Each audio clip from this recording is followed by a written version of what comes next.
നിയമസഭാ തെരഞ്ഞെടുപ്പിലേക്കുള്ള ഒരുക്കങ്ങൾ മുന്നണികൾ തുടങ്ങിക്കഴിഞ്ഞു. പ്രത്യേകിച്ച് പത്തനംതിട്ട ജില്ലയിൽ ആരൊക്കെ സ്ഥാനാർത്ഥിയാകും, സർപ്രൈസ് സ്ഥാനാർത്ഥികൾ ഉണ്ടാകുമോ, അല്ലെങ്കിൽ നിലവിൽ മത്സരിക്കുന്ന ആളുകൾ തന്നെ വീണ്ടും മത്സരരംഗത്തുണ്ടാകുമോ എന്നുള്ള കാര്യത്തിനൊക്കെ ആകാംക്ഷയുണ്ട്. CPM-ന്റെ പത്തനംതിട്ട ജില്ലാ സെക്രട്ടറി രാജു അബ്രഹാം 24-നൊപ്പം ചേരുകയാണ്. രാജ, എങ്ങനെയാണ് ഒരുക്കങ്ങളൊക്കെ? നമ്മൾ ഇടതുപക്ഷ മുന്നണി 5 സീറ്റിൽ നമുക്ക് പത്തനംതിട്ട ജില്ലയിൽ കഴിഞ്ഞ തവണ വിജയിച്ചതാണ്. ഇതിനു മുമ്പ് എല്ലാ സീറ്റും വിജയിക്കുന്ന ഒരു അനുഭവം ഉണ്ടായിട്ടില്ല. ആദ്യമായിട്ടാണ് 5 സീറ്റിലും വിജയിച്ചത്. ആ വിജയം ഇക്കുറി ആവർത്തിക്കും, ഒരു സംശയവും വേണ്ട. വയനാട്ടിൽ കോൺഗ്രസ്സുകാർ കണ്ട ദുസ്വപ്നം, അതിൽ പത്തനംതിട്ട ഉണ്ടായിരുന്നു എല്ലാ സീറ്റും ജയിക്കുക. ആ സ്വപ്നം ഉപേക്ഷിക്കുന്നതാണ് നല്ലത്. ആ കലത്തിലെ വെള്ളം തിളപ്പിക്കണ്ട, മാറ്റിവെച്ചാൽ മതിയാവും. അപ്പോൾ അങ്ങനെ അത്രയും വലിയ ആത്മവിശ്വാസമുണ്ട്. അപ്പോൾ സ്ഥാനാർത്ഥികൾ ആരൊക്കെയാണ് എന്നുള്ളതിനെക്കുറിച്ചുള്ള ചില ചർച്ചകളൊക്കെ ഉയർന്നു കേൾക്കുന്നുണ്ട്. ആ സ്ഥാനാർത്ഥികളൊക്കെ തീരുമാനിച്ചു കഴിഞ്ഞോ? നിലവിലുള്ള 5 സ്ഥാനാർത്ഥികളും അവർ വളരെ മിന്നുന്ന പ്രകടനമാണ് കാഴ്ചവെച്ചുകൊണ്ടിരിക്കുന്നത്. നമ്മുടെ ജില്ലയിൽ UDF ഉള്ളപ്പോൾ വികസന പ്രവർത്തനങ്ങൾ ഇല്ലാത്തൊരു ജില്ലയാണ് പത്തനംതിട്ട. എന്നാൽ കഴിഞ്ഞ 10 വർഷക്കാലം 10,000 കോടിയോളം രൂപയുടെ വികസനം പ്രവർത്തനങ്ങൾ നമ്മുടെ കൺമുമ്പിൽ നടന്നുകൊണ്ടിരിക്കുകയാണ്. നമ്മുടെ റോഡുകളെല്ലാം രൂപം മാറി, ഭാവം മാറി, അന്താരാഷ്ട്ര നിലവാരത്തിലാണ്. പുനലൂർ മൂവാറ്റുപുഴ റോഡിൽ കൂടി ഒരിക്കൽ സഞ്ചരിച്ചാൽ അവർ നമ്മുടെ സർക്കാരിന് വോട്ട് ചെയ്യും, ഇടതുമുന്നണിക്ക് വോട്ട് ചെയ്യും. അപ്പോൾ ഈ സ്ഥാനാർത്ഥികൾ നിലവിലുള്ള ആളുകൾ തന്നെ ആയിരിക്കുമെന്നാണ് വാക്കിൻ്റെ അർത്ഥം? സ്ഥാനാർത്ഥികളെ സംബന്ധിച്ച് അന്തിമ തീരുമാനം എടുക്കേണ്ടത് പാർട്ടി സംസ്ഥാന കമ്മിറ്റിയും ഇടതുപക്ഷ ജനാധിപത്യ മുന്നണി സംസ്ഥാന കമ്മിറ്റിയുമാണ്. അത് സംബന്ധിച്ച് അറിയിപ്പ് തന്നിട്ടില്ല. നിലവിലുള്ള സ്ഥാനാർത്ഥികൾ അവർ മികച്ച പ്രകടനം നടത്തുന്നവരാണ്. അവരെ തന്നെ തുടരാൻ നേതൃത്വം പറയുകയാണെങ്കിൽ നമ്മൾ 100 വട്ടം അംഗീകരിക്കും. അവർക്ക് വലിയ ജനങ്ങളുമായിട്ടുള്ള വലിയൊരു ബന്ധം അവർക്കുണ്ട്. തീർച്ചയായിട്ടും ഇന്ന് നടന്നു വരുന്ന ആശുപത്രികൾ, നമ്മുടെ കുടിവെള്ള പദ്ധതികൾ, നമ്മുടെ പത്തനംതിട്ട സ്റ്റേഡിയം, ഈ ജില്ലയ്ക്ക് വേണമെങ്കിൽ ഒളിമ്പിക്സ് വരെ നടത്താൻ കഴിയും. അത്ര പറയുന്നതിലേക്ക് വിളിച്ചുകൊണ്ടുന്ന ഒരാളിലേക്കാണ്. അപ്പോൾ വീണ ജോർജ് ആയിരിക്കുമോ ജില്ലയിൽ ഒരു മുഖമായിട്ടുണ്ടാവുക? വീണ ജോർജ് നമ്മുടെ രാജ്യത്തിന് തന്നെ അഭിമാനമായി മാറിയില്ലേ? ഒരു ജില്ലാ ആശുപത്രിയിൽ ഹൃദയമാറ്റ ശസ്ത്രക്രിയ നടന്നു എന്ന് പറഞ്ഞാൽ ലോകത്ത് ഏതെങ്കിലും ഒരു ആശുപത്രിയിൽ, ജില്ലാതലത്തിലുള്ള ഏതെങ്കിലും ഒരു ആശുപത്രിയിൽ ഇങ്ങനെ ആലോചിക്കാൻ പോലും കഴിയുമോ?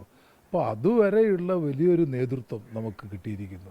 ഇപ്പോൾ ശൈലജ ടീച്ചർ കോവിഡിൻ്റെ കാര്യത്തിൽ ലോക അത്ഭുതമായി മാറി ഇല്ലേ എന്ന് പറഞ്ഞതുപോലെയാണ് ഇപ്പോൾ ഹൃദയമാറ്റ ശസ്ത്രക്രിയ അടക്കം നമ്മുടെ ജില്ലാ ആശുപത്രികൾ, താലൂക്ക് ആശുപത്രികൾ, അവിടെ ഒരു കൊടുങ്കാറ്റിൻ്റെ വികസന പ്രവർത്തനങ്ങളാണ് നടക്കുന്നത്. നമ്മുടെ വീണ ജോർജിൻ്റെ മണ്ഡലത്തിൽ തന്നെ പത്തനംതിട്ട, കോഴഞ്ചേരി ആശുപത്രികൾ ഒരു മെഡിക്കൽ കോളേജ് നിലവാരത്തിലേക്ക് വരികയാണ്.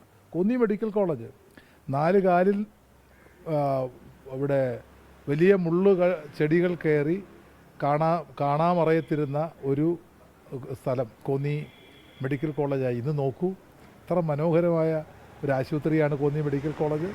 പക്ഷേ ചില കേന്ദ്രങ്ങളിൽ നിന്ന് വീണ ജോർജ്, അതുപോലെ തന്നെ ജനീഷ് കുമാർ, പാറമുളയിലും കോന്നിലും ജയിച്ചു വന്ന 2 MLA-മാർ വന്ന്, അപ്പോൾ അവർ ഇത്തവണ മത്സരിക്കാൻ താല്പര്യമില്ല എന്നറിയിച്ചതായിട്ട് കേൾക്കുന്നുണ്ട്. അത് ശരിയാണോ?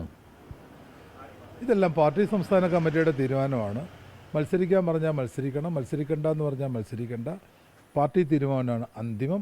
തീർച്ചയായിട്ടും ഇവർ ജനപ്രിയരായ നേതാക്കന്മാരും ജനപ്രതിനിധികളുമായി പ്രവർത്തിക്കുന്നു എന്നുള്ളതാണ് ഏറ്റവും അഭിമാനകരമായ കാര്യം.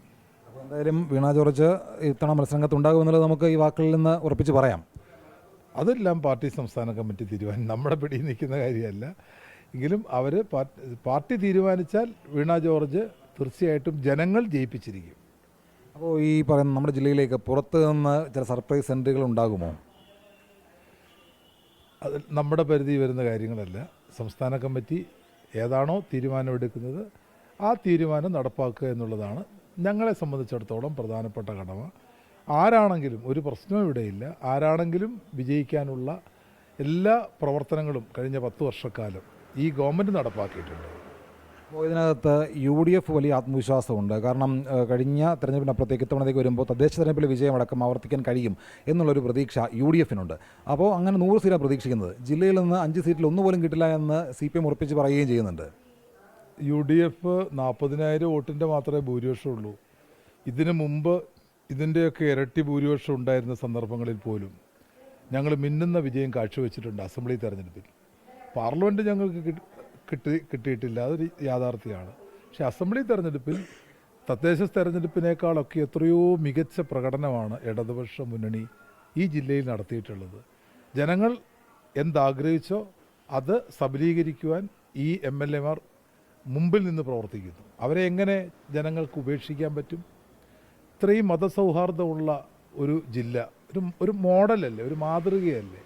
ശബരിമല സ്വർണ്ണക്കുള്ള വിഷയം വലിയ തരത്തിൽ അത് തിരിച്ചറിയാകുന്നു എന്നുള്ളതാണ് നമ്മൾ പല തദ്ദേശ തെരഞ്ഞെടുപ്പിലും കണ്ടത്. പലയിടങ്ങളിലും ജില്ലയിൽ നിയമസഭയിലേക്ക് വരുമ്പോൾ ശബരിമല സ്വർണ്ണക്കൊള്ള എന്തെങ്കിലും തരത്തിൽ തിരിച്ചറിയാകുമെന്നൊരു ഭയമുണ്ടോ CPM-ന്? ശബരിമല സ്വർണ്ണക്കൊള്ള പുറത്തു വന്നത് ഈ ഗവൺമെൻറ് ഉള്ളതുകൊണ്ടല്ലേ. ഉണ്ണികൃഷ്ണൻ പോറ്റി പീഠത്തിൻ്റെ ആരോപണം ഉന്നയിച്ചത് അയ്യപ്പ സംഗമത്തെ പൊളിക്കാൻ വേണ്ടിയാണ്. അതിൽ പ്രതിപക്ഷ നേതാവിൻ്റെ അടക്കമുള്ള ഒത്താശകളും സംരക്ഷണങ്ങളും ഉണ്ടായിരുന്നു. ഒരു സ്പോൺസേഡ് പ്രോഗ്രാമായിരുന്നു. പക്ഷേ എന്താ ദേവസ്വം വിജിലൻസ് കണ്ടത്? ഉണ്ണികൃഷ്ണൻ പോറ്റിയുടെ വീട്ടിൽ നിന്ന് തന്നെ പീഠമെടുത്തു, ഗൂഢാലോചന പൊളിഞ്ഞു. അപ്പോഴല്ലേ ഹൈക്കോടതി ഇടപെട്ടത്.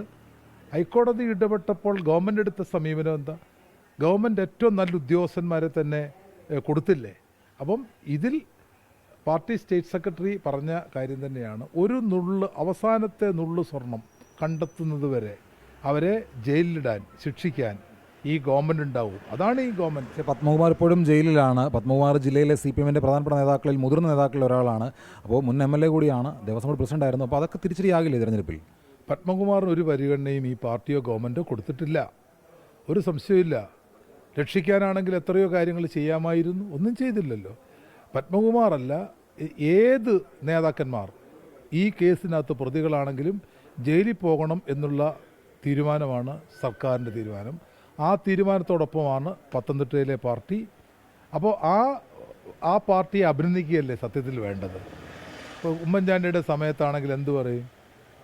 നിയമത്തിൻ്റെ വഴിക്ക് പോകും, എൻ്റെ മനസാക്ഷിയുടെ കോടതിയിൽ ഞാനത് തെളിയിക്കുന്നത്. അങ്ങനെ കോടതിയെപ്പറ്റി പോലും നമ്മൾ ആദ്യമായിട്ടാണ്. സെഷൻസ് കോടതി കേട്ടിട്ടുണ്ട്, ഹൈക്കോടതി കേട്ടിട്ടുണ്ട്, ജില്ലാ കോടതി കേട്ടിട്ടുണ്ട്. മനസാക്ഷിയുടെ കോടതി നമ്മൾ അന്ന് ആദ്യമായിട്ട് കേൾക്കുക. ഞങ്ങൾ അങ്ങനെയൊന്നും പറഞ്ഞില്ലല്ലോ. ഞങ്ങൾ പറഞ്ഞത് നിങ്ങൾ കുറ്റം ചെയ്തിട്ടുണ്ടോ, നിങ്ങൾ ജയിലിൽ അടയ്ക്കും, ശിക്ഷയുണ്ടോ, ശിക്ഷ വാങ്ങിച്ചു കൊടുക്കും. അതാണ് ഈ ഗവൺമെൻറ്, അതാണ് നയം. ജനങ്ങൾ അതിന് അന്തിമമായി അംഗീകാരം നൽകും എന്നാണ് ഞങ്ങൾ പ്രതീക്ഷിക്കുന്നത്. വരുന്ന നിയമസഭാ തെരഞ്ഞെടുപ്പിൽ പത്തനംതിട്ട ജില്ലയിൽ നിന്നുള്ള 5 സീറ്റിലും CPM ജയിക്കും എന്നുള്ള തികഞ്ഞ ആത്മവിശ്വാസമാണ് ജില്ലാ സെക്രട്ടറി രാജു എബ്രഹാം പങ്കുവെക്കുന്നത്. അതോടൊപ്പം തന്നെ വീണ ജോർജും KU ജനീഷ് കുമാറും ഒക്കെ വലിയ സ്വീകാര്യതയുള്ള ആളുകൾക്ക് താല്പര്യമുള്ള ആളുകളാണ്.